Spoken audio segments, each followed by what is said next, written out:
대림절은 예수님의 오심과 또 다시 오심을 고백하는 절기입니다. 우리는 예수님께서 이 땅에 오셨음을 믿습니다. 또한 예수님께서 다시 오실 것을 믿습니다. 이러한 신앙 고백은 우리가 살고 있는 이 역사의 시간의 흐름의 중심에 예수님이 계시고, 이 역사가 예수 그리스도와의 관계가 가장 우선적이고 근본적이고 중심되는 연결 속에 있다는 것을 고백하는 것입니다. 이미 예수님이 이 세상에 오신 그 사건이 역사의 분기점이 되었습니다. 내년도 우리는 2020년을 맞이합니다. 그런데 왜 2020년입니까? 그것은 주후 2020년입니다. AD 2020년, 에노 도미니, 주님 이후의 역사가 2020년이라는 거죠. Before Christ, 예수님 이전의 역사와 예수님 이후의 역사로 이미 역사의 가장 중요한 분기점이 바로 예수님의 오심이었습니다. 그러나 거기에서 그치지 않습니다. 역사의 마지막이 바로 예수님의 다시 오심과 연결되어 있다는 것을 우리는 믿는 것입니다. 그것을 사모하고 바라보고 우리는 그 역사의 마지막을 준비해야 하는 것입니다. 역사가들은 이 역사가 어떤 방향으로 어떤 목적을 향하여 나가고 있는지 잘 알지 못한다고 말합니다.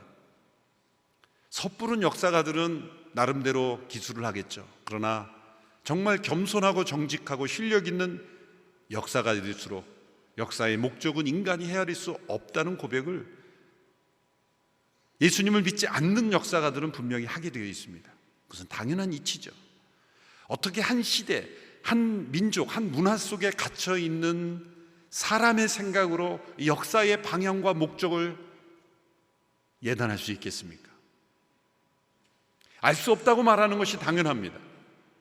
그러나 역사를 시작하셨고, 역사를 주관하시고, 역사를 섭리하시고, 역사를 심판하실 하나님께서 우리에게 주신 이 성경의 말씀을 통해서 우리는 역사는 그저 달력에 있는 숫자대로 흘러가는 것이 아니라 역사에는 분명한 하나님의 목적이 있고, 이 목적을 위하여 하나님께서 역사를 움직여 가고 계심을 우리는 확신할 수 있습니다. 그 역사의 중심에는 예수 그리스도가 계시며 그 역사의 마지막에는 예수님의 다시 오심이 있을 것이라는 하나님의 말씀입니다. 이전에 모든 하나님의 말씀이 다 이루어졌다면 아직 이루어지지 않은 마지막 약속이라고 할 수 있는 예수님의 다시 오심도 반드시 이루어질 것을 우리는 믿을 수 있습니다. 예수님의 다시 오심이 역사의 마지막입니다. 우리는 이 마지막을 향하여 나가고 있고, 그리고 우리는 그 예수님의 다시 오심을 바라볼 때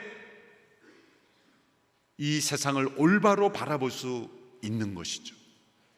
이걸 가리켜 조금 학자들은 종말론적 신앙관이다, 종말로부터 우리의 시대를 해석하고 자신의 인생을 해석하고 자신의 문제를 해석한다라는 뜻이 되겠습니다. 사도 바울은 로마 시대의 성도들도 바로 그 시대, 이 시기가 어떤 시기인지를 알고 있었다고 인정을 합니다. 로마서 13장 11절의 말씀에 보면 여러분이 이 시기를 알고 있는 것처럼 벌써 잠에서 깨어야 할 때가 됐습니다. 이제 우리의 구원이 처음 믿을 때보다 가까이 왔기 때문입니다. 후반부의 말씀을 보면 우리의 구원이 처음 믿을 때보다 가까이 왔기 때문입니다. 이 말씀은, 이 주어진 말씀이 예수님을 믿는 사람들에게 주어졌다는 것을 의미하죠. 구원받지 못했다는 것이 아니라 이미 구원을 받았지만 구원을 향하여 나아가고 있는 성도들에게 주신 말씀이라는 거죠. 아니, 그게 무슨 말입니까? 우리가 구원을 말할 때는 세 가지의 시점으로 설명할 수 있다는 것이죠. 먼저 우리는 구원 받았습니다 라고 할 때 과거형, 과거의 구원으로 설명할 수 있습니다. 또한 우리는 구원 받고 있습니다 라고 설명할 수도 있습니다. 현재의 구원입니다. 두렵고 떨림으로 너희 구원을 이루라 하신 말씀입니다. 또한 우리는 구원받을 것입니다 라는 미래형으로 사용할 수도 있습니다. 미래의 구원입니다.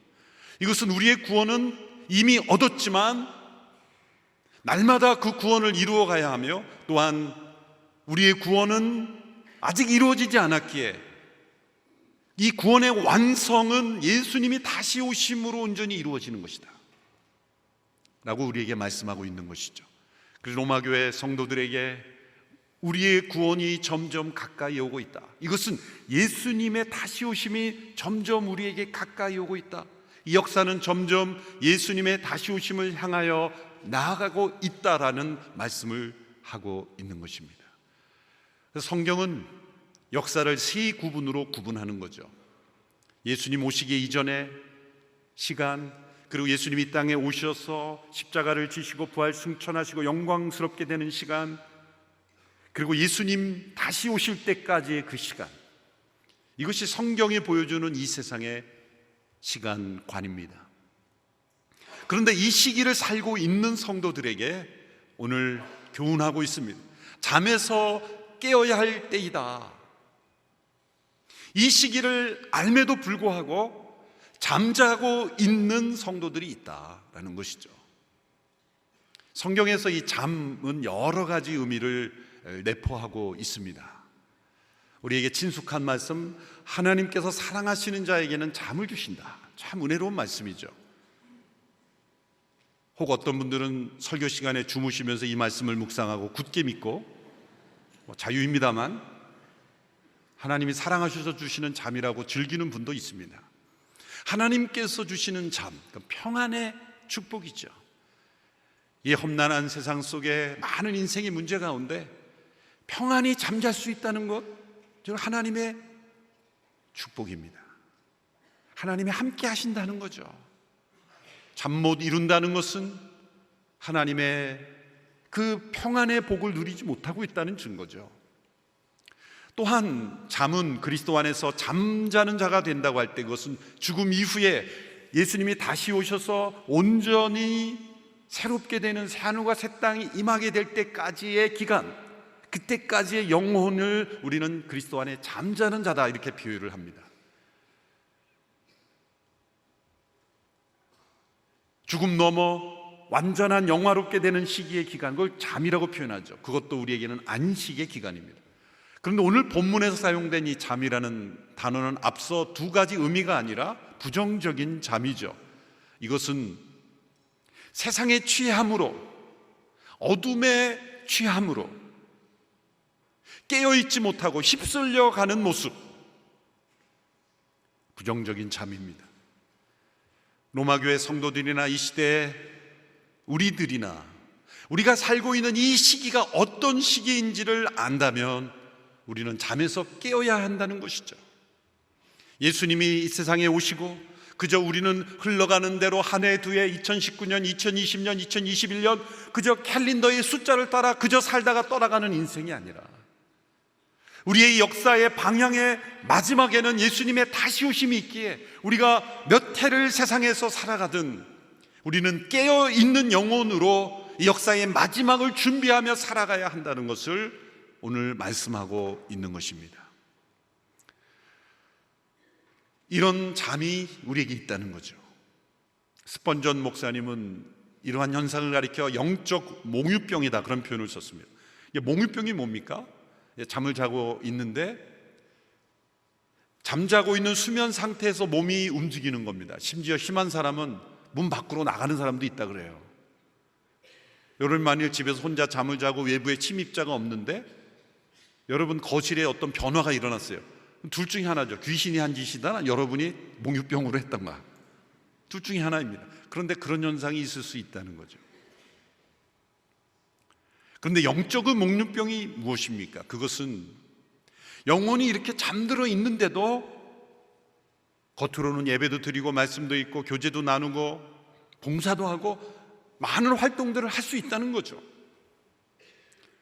바로 그것을 말씀하고 있는 것입니다. 로마교회 성도들도 이 시기를 알았습니다. 저와 여러분도 이 시기를 압니다. 우리는 세상에 역사가들이 알지 못하는 역사의 비밀과 중요한 원리를 아는 사람들입니다. 역사는 그저 흘러가는 것이 아닙니다. 과학과 기술로 점점점 좋아지는 것 같지만 아닙니다. 세상은 점점점 종말을 향하여 가고 있습니다. 하나님의 말씀에는 이 때를 두 가지 때라고 표현합니다. 첫째로 이 시대는 악한 시대입니다. 갈라디아서 1장 4절에 보시면 예수 그리스도는 하나님 곧 우리 아버지의 뜻을 따라 이 악한 세대에서, 성경에서 이 세대를 설명할 때 항상 예수님의 이 초림과 재림 사이의 기간을 비유할 때는 항상 악한 세대라고 말합니다. 하나님을 대적하는 세대. 이 악은 교묘히 여러 모양으로 포장되어 나타납니다.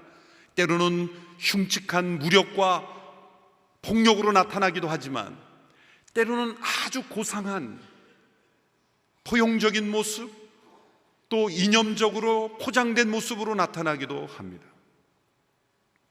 그러나 하나님을 대적하고 하나님의 창조 질서를 대적하는 모든 것은 다 악입니다. 요즘 유행하는 소셜 네트워크 서비스라 그러죠.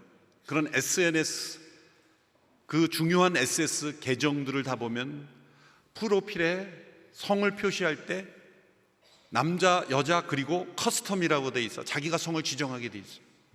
어떤 SNS는 56개의 성을 자기가 선택할 수 있게 돼 있어요. 미국의 어느 SNS에서는 어느 뉴스를 보니까 사람들이 이모티콘이라 그러죠. 이 그림을 만들어서 올리는데 동성애를 상징하는 무지개는 대환영인데 어떤 사람이 십자가를 올리니까 리젝트했다는 거죠. 그런 시대.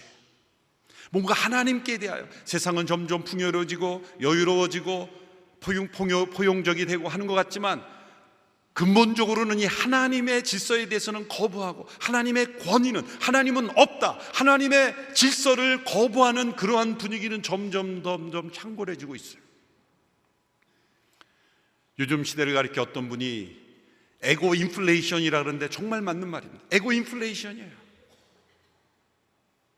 자기중심적인 지역사회의 문제도 전부 자기중심이에요. 이 지역 이기주의, 자기중심적인 이기주의.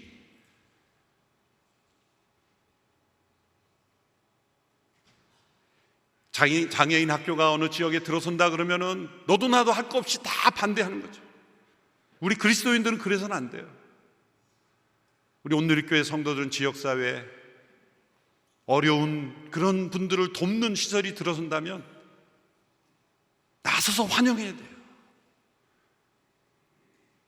님비 현상이라는 거예요. 에고 인플레이션이에요. 다 악의 현상들입니다. 자기를 사랑하는 시대. 또한 그러나 이 시대는 은혜 받을 만한 시대라고 했습니다. 고린도후서 6장 2절에 보십시오. 지금은 은혜 받을 만한 때요. 지금은 구원의 날입니다. 은혜 받을 만한 때라는 것은 은혜 받을 수 있는 때고 은혜가 허용되는 때고 은혜를 받아야 되는 때다. 은혜 시대, 구원의 시대다. 왜 이런 표현을 썼습니까? 예수님께서 이 세상에 오신 첫 번째 오신 것이고 심판의 시작입니다. 죄를 심판하신 겁니다. 그런데 하나님께 세상을 심판하실 때 그 아들의 십자가에 그 심판을 쏟아부으신 거예요. 그리고 그 십자가를 의지하는 자에게는 심판을 면해 주신 거예요. 만일 그 십자가를 받아들이지 않으면 하나님의 이 심판이 주어질 수밖에 없는 거예요. 그래서 예수님 믿으면 좀 봐주고 안 믿으면 미워하고 이런 차원이 아니라 온 세상에 처한 이 역사에 임한 하나님의 심판이 마치 피레침과 같이, 한 건물에 피레침이 있으면 그 낙뢰가 쏟아지는 그 번개가 피레침에 다 쏟아지듯이, 그래서 그 건물이 보호를 받듯이 이 세상에 쏟아지는 하나님의 진노가 그리스도의 십자가에 다 쏟아짐으로 그 십자가 안에서 하나님의 진노를 면할 수 있는 길을 허용해 주신 거예요. 그리고 그 십자가의 사건을 믿고 의지하고 구원받을 만한 때는 영원한 것이 아니라 그 기간이 있습니다. 그 마지막 기간은 예수님이 다시 오실 그때. 그때는 완전한 구원이 임함과 동시에 완전한 하나님의 심판이 임하는 때입니다. 악에 대한 하나님의 징벌이 주어지는 시간입니다. 하나님을 대적하는 모든 악에 대하여 완전한 하나님의 심판이 이루어지는 때입니다. 믿지 않는 분들이 단골처럼 제기하는 문제가 있죠. 왜 믿지 않느냐 그러면 이 세상을 보세요. 이 세상에 수많은 악이 있는 걸 보니까 하나님 안 계시지 않습니까? 하나님이 선하시고 전능하시고 살아계시면 왜 이 세상에 악이 존재합니까? 뭐라고 대답하셔야 됩니까? 그러면 하나님이 세상의 악을 다 쓸어버리시면 당신 안에 있는 악으로 인해 당신도 진멸받습니다. 하나님이 당신을 구원하시기 위해서 지금 구원의 시간을 허용하고 계신 거예요. 십자가에서 나와 그 악을 처리하고 하나님의 구원의 은혜를 받을 수 있는 이 은혜의 기간을 허락하신 거예요. 바로 이 기간을 우리가 살고 있다는 것. 그래서 예수님께서 주신 많은 비유에는 두 가지 시점이 있는 거예요. 추수의 때가 있고 파종의 때가 있어요. 씨를 뿌리고 씨를 거두는 때가 있어요. 물고기 그물을 내리고 그물을 건져서 물고기를 구분하는 때가 있는 거예요. 예수님이 이 땅에 오신 것, 이것이 하나님 나라가 임했지만 완전히 임하지 않은 것은 이 보류의 기간, 그리고 은혜의 기간, 구원의 기간을 허락하시기 위해서입니다. 이 때를 사는 우리들은 잠들어 있으면 안 되는 거예요. 우리가 길을 가다가 운전하다가 분명히 내가 가는 길을 알고 목적지를 알지만 순간 피곤해서 잠들 수가 있는 것처럼 이 믿음의 여정을 살면서도 순간 잠들 수 있는 거예요. 그러나 깨어야 되는 거죠.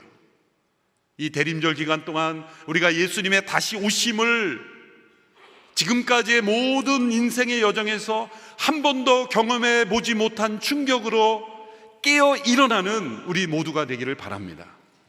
예수님이 이 세상에 오셨다는 것을 믿는 믿음으로는 부족합니다. 예수님께서 다시 오신다는 이 역사적 예언 앞에 바로 서야만 우리의 영혼이 깨어나는 것입니다.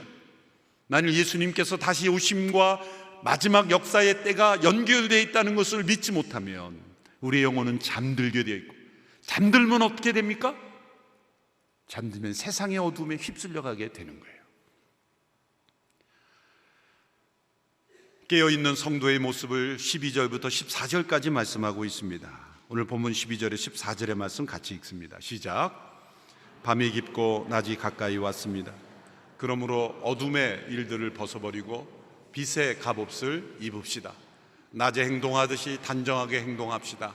방탕하거나 술 취하지 말고 음행하거나 호색하지 말며 다투거나 시기하지 말고 오직 주 예수 그리스도로 옷 입고 정욕을 채우려고 육신의 일을 애쓰지 마십시오.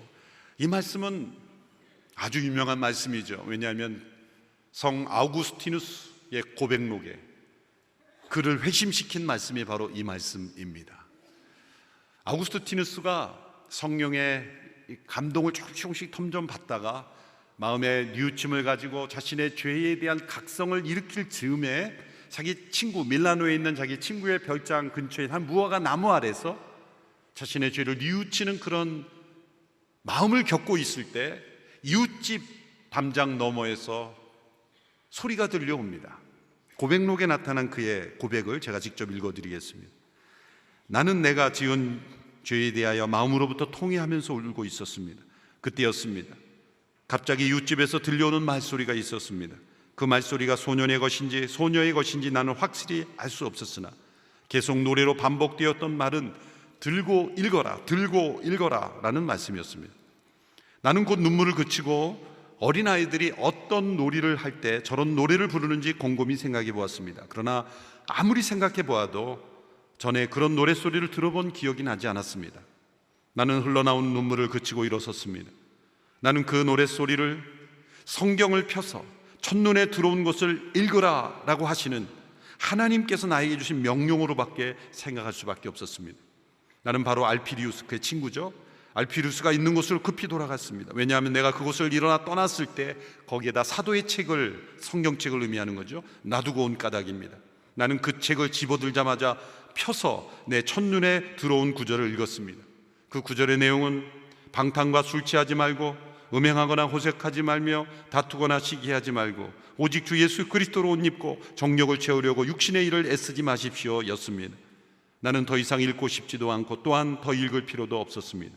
그 구절을 읽은 후 즉시 빛이, 확실한 빛이 내 마음속에 들어와 의심의 모든 어두운 그림자를 몰아냈습니다. 어거스틴이 확실히 회심하게 된 사건이 말씀을 통해서였습니다. 13절은 그가 회심하기 전에 어떤 삶이었는지를 보여줍니다. 6가지 악이 나오죠. 방탕, 술 취함, 음행, 호색, 다툼, 시기. 어거스틴뿐만이 아니라 로마 시대 거의 전역을 휩쓸었던 죄악입니다. 당시 기준으로 보면은 이 아우구스티누스가 잘 살았다는 게 아니라 당시의 윤리적 수준으로 보면 그냥 평범한 사람이었어, 사실. 그런데 이 하나님의 말씀과 성령의 빛 가운데 비추어 볼 때 자신의 엄청난 죄악을 발견하고 그는 돌이키게 되었죠. 그리고 예수 그리스도로 옷 입게 되었습니다. 빛의 자녀가 되었습니다. 그 순간 그는 예전에 그가 만유교도에 빠졌을 때 그가 수사학자가 되어서 명성 있는 훌륭한 사람이 되려고 노력한 모든 노력과 비교할 수 없는, 그가 예수 그리스도의 진리의 빛을 깨닫고 회심했을 때 그는 하나님의 말씀의 진리를 사도 바울 이후에 가장 분명하게 복음을 전할 수 있는, 우리에게 알려줄 수 있는 초대교회 최고의 신학자가 되었어요. 오늘도 우리가 해석하고 있는 성경이 올바른 해석이냐 할 때는 반드시 되돌아가는 게 바울 수신 다음으로 루터 그 사이에 있는 어거스틴, 아우구스티누스입니다. 오늘 이 시대에도 이러한 죄악들이, 어둠의 일들이 만연해가고 있습니다. 이 시대의 문화 속에 우리의 안방까지 TV를 틀어봐도 얼마나 많은 음란한 문화들, 방탕한 문화들이 합리적인 것처럼 설득력 있게 우리의 삶에 가까이 오고 있습니까? 세상의 문화에 얼마나 음란한 문화가, 이 호색하는 문화가 범람하고 있습니까? 또한 다툼과 분열이 끊이지 않습니까? 어둠의 일들입니다. 이제 다시 오실 예수님을 기다리는 우리 성도들, 우리들은 어둠의 일을 벗고 빛의 갑옷을 입어야 합니다. 그 빛은 무엇입니까? 빛의 갑은 곧 예수 그리스도로 옷 입는다는 거예요. 예수 그리스도로 옷 입는다는 게 어떤 의미일까? 이것이 가장 중요한 말씀입니다. 예수 그리스도로 옷 입으라. 성경을 보면 타락한 인간, 최초로 타락한 인간과 최후로 회복된 인간을 비교해보면 언제나 옷과 함께 등장합니다. 창세기 3장에서 아담과 하와가 하나님께 불순종하여 두려워하여 최초로 만들었던 것이 옷입니다. 인류 최초의 문화는 옷입니다. 무화과나무 잎으로 옷을 입었는데 하나님은 그걸 벗기고 가죽옷을 입혔어요. 가죽옷이 더 질기기 때문이 아니라 그 가죽이라는 것은 한 생명이 죽어져야 되고, 하나님 앞에 서지 못하는 그 죄악된 인간이 하나님 앞에 올바로 서기 위해서는 생명의 대가가 필요하고, 죄에 대해서는 반드시 죽음으로 징벌되어야 되고, 그러나 하나님은 그 죄인을 회복시켜 주신다. 옷을 덧입혀 주심으로 하나님과 올바른 관계에 있도록 하나님은 해주신다는 그 상징의 물이 가죽옷이었습니다. 마지막 요한계시록 22장 마지막에 보면 새하늘과 새 땅의 잔치에 참여하는 성도들은 흰 옷을 입은 성도들이라고 말합니다. 어린 양의 피로 씻은 바 된 그 흰 옷을 입은 성도들. 창세기 처음에도 옷이 나오고 요한계시록 마지막에도 옷이 나옵니다. 그 성경의 곳곳에 예수 그리스도로 옷 입는다는 것이 무슨 의미인지를 우리에게 설명해 주고 있어요. 스가랴 3장에서는 대제사장 여호수아가 더러운 옷을 입고 사단의 고소를 받아 하나님 앞에 징벌받아 마땅한 상태에 있을 때 하나님께서 천사를 시켜 더러운 옷을 벗기고 깨끗하고 정결한 옷을 입히라고 말씀하심으로 사단의 공격을 막아주십니다. 마태복음 22장에 보면 왕이 결혼잔치를 베풉니다. 그런데 왕이 초대한 사람들이 응하지 않아요. 그래서 왕은 거리에 있는 사람들을 다 초청하라고 말합니다. 그런데 잔치가 벌어졌을 때 왕의 예복을 입지 않은 한 사람이 있어서 그 사람을 쫓아내라고 말합니다. 아니, 애써 초대한 사람을 왜 쫓아냅니까? 이유는 옷을 입지 않았어. 이 비유의 배경은 당시 왕이 초청하는 잔치에서는 반드시 예복이 제공되었습니다.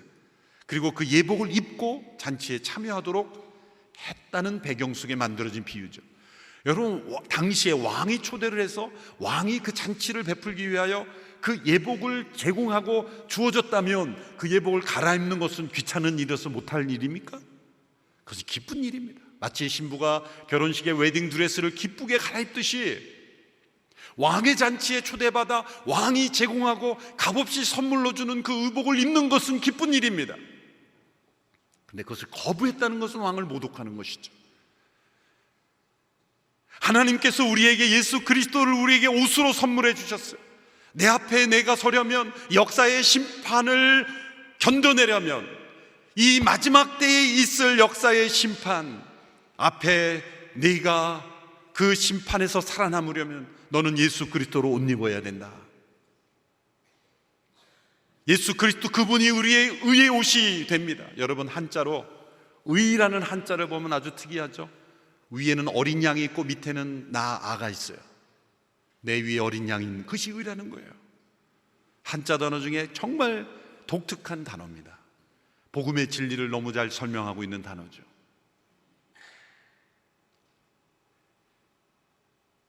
예수 그리스도, 그분의 죽으심이 우리의 의로움이 되시고 그분을 믿는 자에게 예수님은 우리의 옷이 되어주심으로, 그런 어린 예수 그리스도로 옷 입는다는 건 두 가지 의미가 있는 거죠. 하나님께서 우리를 위하여 밖에서 만들어서 제공해 주시는 옷, 은혜의 옷입니다. 값없이 주신 옷, 우리가 입어야 하는 옷, 왕의 잔치에 참여하기에 반드시 입어야 되는 옷입니다. 그런데 그 예수 그리스도를 믿음으로 그 옷을 입으면 놀랍게도 우리 안에 두 번째 변화가 일어나요. 예수 그리스도와의 사귐을 통해 그분이 내 안에, 내가 그분 안에 거함으로 우리 안에 놀라운 성품이 변화가 일어나는 거예요. 영원한 나라에 합당한 성품. 장차 새하늘과 새 땅 임할 때 영원히 변하지 않는 예수 그리스도의 성품이 우리 안에 형성이 된다는 것이죠. 오늘 이 시대는 악한 세대입니다. 악은 오늘 말씀에 어두움으로 표현됩니다. 밤이 깊을수록 여명은 가까이 옵니다. 이 시대는 더욱 악해질수록 우리에게 예비된 새하늘과 새 땅의 여명은 밝아오고 있습니다. 우리는 이 때에 깨어 있어야 하는 것이죠. 이 때와 시기를 아는 이들은 그리스도인들 뿐입니다. 그러므로 다가올 예수님의 재림을 기다리며 우리는 깨어 어둠의 일을 벗고 그리스도로 옷 입고 승리하는 성도들이 되어야 합니다. 왜 이것이 중요합니까? 이것이 먼저 될 때 어느 시대, 어느 역사를 살건 그 역사를 변화시킬 수가 있어요. 예수 그리스도로 옷 입고 다가올 역사의 마지막에 대한 인식이 없는 사람들은 아무리 새로운 제도, 새로운 방법, 새로운 일을 주창해도 다 어둠의 일에 휩쓸리게 되어 있습니다. 세상의 이념, 세상의 가치, 세상의 어떤 제도는 결코 역사의 마지막을 준비할 수가 없습니다. 오직 예수 그리스도로 옷 입고 다가올 이 예수님의 재림을 준비하는 성도들만이 그 어둠의 일을 벗길 수가 있습니다. 우리 모든 성도들이 어둠의 일을 벗고 예수 그리스도로만 옷 입고 마지막 때를 준비하는, 그리고 이 시대를 변화시키는 하나님의 사람들이 되기를 축원합니다. 기도하겠습니다. 살아계신 하나님, 역사하신 하나님, 역사를 심판하실 하나님, 다가올 예수님의 다시 오심을 준비하며 바라보며 이 세상에 속한 어둠의 일들을 다 벗어버리고 오직 그리스도로만 옷 입고 이 역사 속에 승리하는 우리 모든 성도들이 다 되게 하여 주시옵소서. 예수님의 이름으로 기도하옵나이다. 아멘.